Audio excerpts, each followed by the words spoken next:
Hey guys, and welcome to this edition of Scruff's Garage.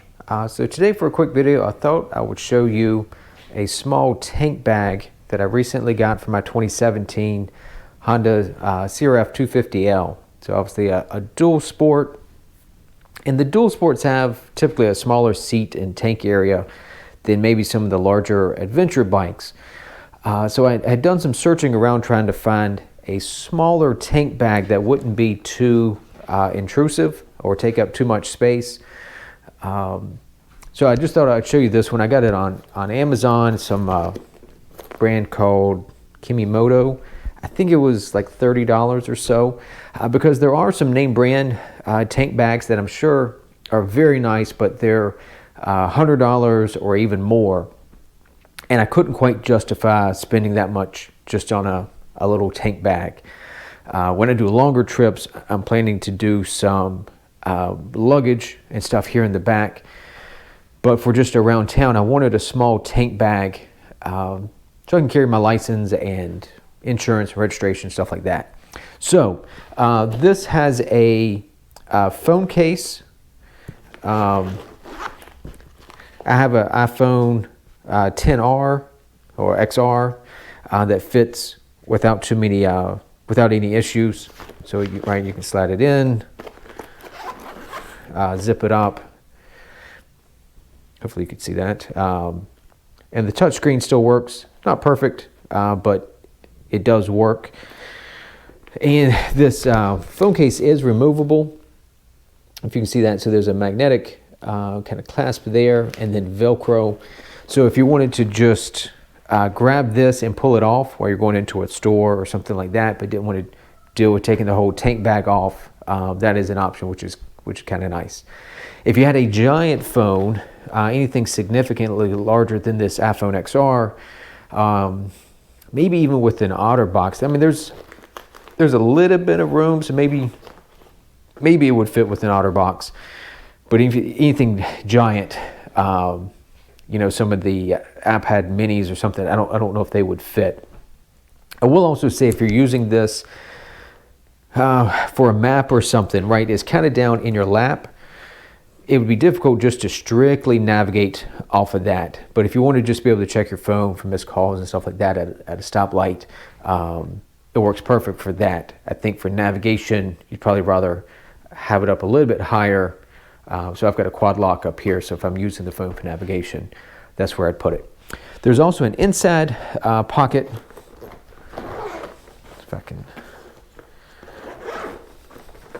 so you can flip this back, and so it's got some nice storage room. There's enough room in here. You could get probably a couple of like Gatorade bottles. There's a little keychain hook. There is a port. Let's see if I can show you there on the bottom. If you see by my thumb, that you could run a cable in. It doesn't go into the phone case, but it goes into the inside of the bag, and it comes in, let's see if you can see, down here at the bottom. I was thinking, if you're on a trip and if you wanted to run a charger cable in there, if you had your GoPro and something like that, you could charge camera equipment or something like that while you're riding, which could be kind of handy because GoPros tend to eat batteries pretty quickly. There is a little Velcro side pocket here inside the internal compartment. It is slightly padded, and then on the front there's a pocket here as well. It's a slim pocket, but that's where I have my garage door opener and my registration and insurance card, that sort of thing. So it gives you a couple of nice storage spots. For mounting, there are straps at the front and back of the bag. The front straps are removable, which is kind of handy, but the rear straps are not. They're fixed on there, which is a shame. It would have been nice if they'd been removable. That way, if you want to take the whole bag off, because this rear strap, I've got it routed under the seat. And of course, on the CRF, you've got to take the rear seat bolts out to get the seat off, and then you could slide the seat out from inside the bag straps.